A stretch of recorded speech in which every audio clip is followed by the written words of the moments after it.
A CPI da Covid-19 continua movimentando os corredores do poder lá em Brasília. Paola Cuenca, teve entrega do relatório no Senado? É mais ou menos isso que a gente está esperando?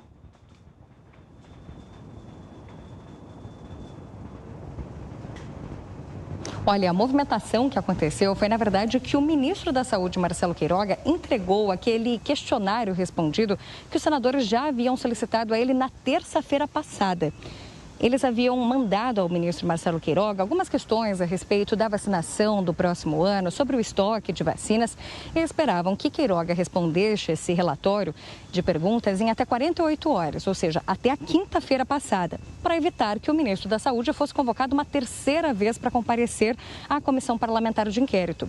Como na quinta-feira eles não tiveram resposta de Marcelo Queiroga, então aprovaram a convocação do ministro pela terceira vez. Ele deve estar presente no Senado no dia 18 de outubro, a próxima segunda-feira, para responder questionamentos dos senadores mais uma vez. Mesmo com o prazo vencido, Queiroga enviou nesta segunda-feira um documento de 160 páginas respondendo aos questionamentos dos senadores, informando como está o estoque de vacinas, as decisões que ainda estão sendo tomadas para a vacinação contra a Covid no próximo ano e também porque o Ministério da Saúde decidiu deixar a Coronavac de lado para o próximo ano.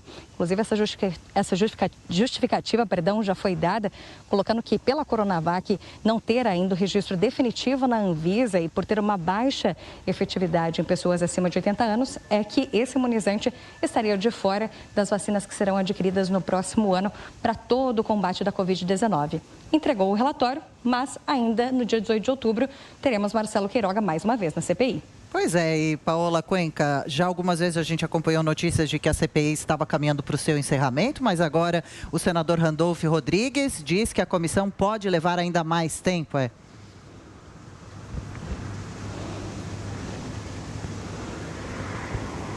É isso mesmo. A primeira previsão que os senadores haviam feito era, então, de convocar Marcelo Queiroga para comparecer na CPI no dia 18 de outubro e no dia seguinte, terça-feira que vem, dia 19 de outubro, eles fazerem a apresentação do relatório final para no dia 20, quarta-feira, fazerem a votação a respeito desse relatório.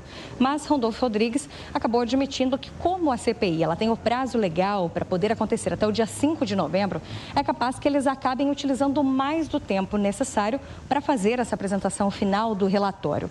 Essa decisão a respeito de como vão ficar esses últimos cronogramas deve ser tomada, inclusive, hoje. Às 11 horas da manhã, daqui a pouco, os senadores eles vão se reunir para decidir, afinal, como vão ficar essas datas. Se de fato vão entregar esse relatório final na próxima semana ou vão utilizar um pouco mais de dias para analisar toda a situação. Paola, as investigações dos senadores da comissão já chegaram até o Rio de Janeiro. E que documento foi esse que foi analisado e entregue pelos parlamentares à CPI? Paola.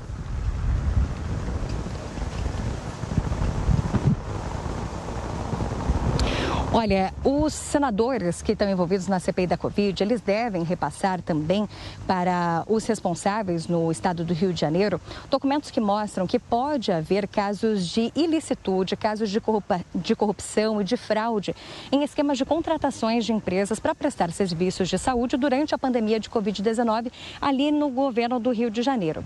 De acordo com o relatório da CPI da Covid, que deve ser repassado inclusive ao Tribunal de Contas da União e ao Ministério Público Federal, foram encontrados problemas em 37 empresas que prestaram serviços a 6 hospitais e 3 institutos federais do Rio de Janeiro.